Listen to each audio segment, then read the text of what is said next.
د پاکستان پیپل پارټي خیبر پختونخوا صوبایي کونسل ممبر چکدرې سره تعلق لرونکي امان الله خان ویلي دي چې کچري د چکدرې نه د پاسپورت منظور شوی کاونټر بل خوا منتقلې کوششونه وشو نو دوی به په احتجاج شي. چکدرا پریس کلب کې د خپل ملګرو سره خبري غونډه د وینا په وخت امان خان د پیسکو سب ډیویژن دفتر ګلاباد سپرونه اسبن روډ ته منتقلې اسبن پیډر باندې زیات لوډ شیډینګ خاتمه او تحصیل هډ کوارټر هسپتال چکدرې حالت زار ټیکول غوښتنې کړې دي او درکې ور کړې ده چې کجره د دې غوښتنې پوره نشوي نو دولت سره به برپور احتجاج شروع کړي. دا ویناوه اولنې خبره خدا ده چې چکدرې ان ار سی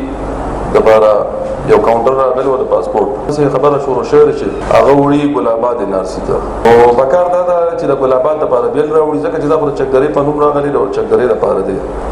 او خلک هم دې خوا ډېر زیات دي اپروچ بلم دي نو موږ د دې ډېر زیات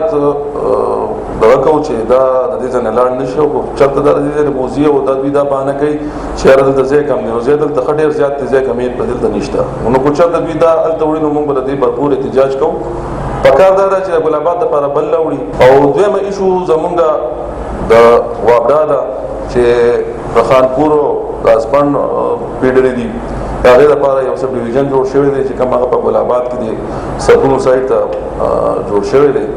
هلته ولې ځای نیولې دی نو کم از کم دا پکار ده چې دغه ویسي د اسپن روډ ته ځکه چې د هغې خلکو دپاره دی هغوی ته مسلې نو چې هغوی راځي نو د چکدرې نه ورته هغه زیات لرې پرېوځي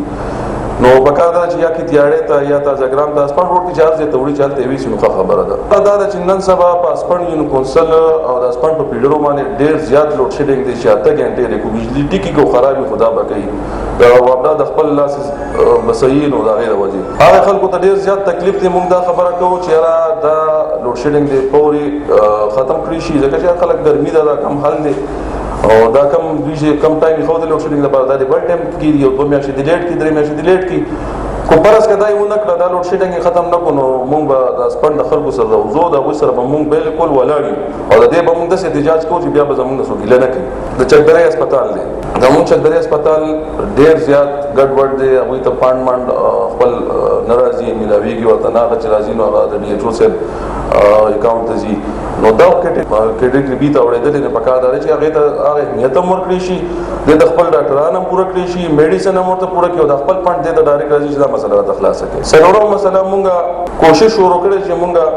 سب ډیویژن د سویګي سب ډیویژن دلته په ادینزو کې دا کو ځکه چې یو بټخېله کې یو ته مرګره کې د مونږ خلکو د ډېره زیاته مسله ده نو دا مسله ډېره ضروري ده. دا به مونږ زموږ مشترکه ګورنمنټ ته مونږ کوشش کوو چې دا مونږ مشترکه وکړو چې څوک ښه کار کوي مونږ به د هغې ښه وایو بد به نه وایو خو چې څوک بد کار کوي کو ایون زما پارټي کوي بله پارټي کوي نو مونږ به د هغې بد وایو. نو زموږ دا 3-4 خبرې وایي چې دا ډېرې ضروري دي په دې باندې پکار ده چې کم مشران او کم مختلف پارټو مشران دي هغوی دې په دې باندې سوچ وکړي د پاسپورټ دفتر شو هسپتال خبره شوه د سویګي سب ډیویژن خبره ده او خاص کر د لوډ شیډینګ د اسپن لوډ شیډینګ خبره ډېره ضروري ده چې دا دې کم از کم دا 2-3 میاشتې ختم کړي شي ځکه ډېر زیاتې دی دغې پیډرو سره د دغې خلکو سره. اخرنۍ خبره دا کومه چې زمونږ به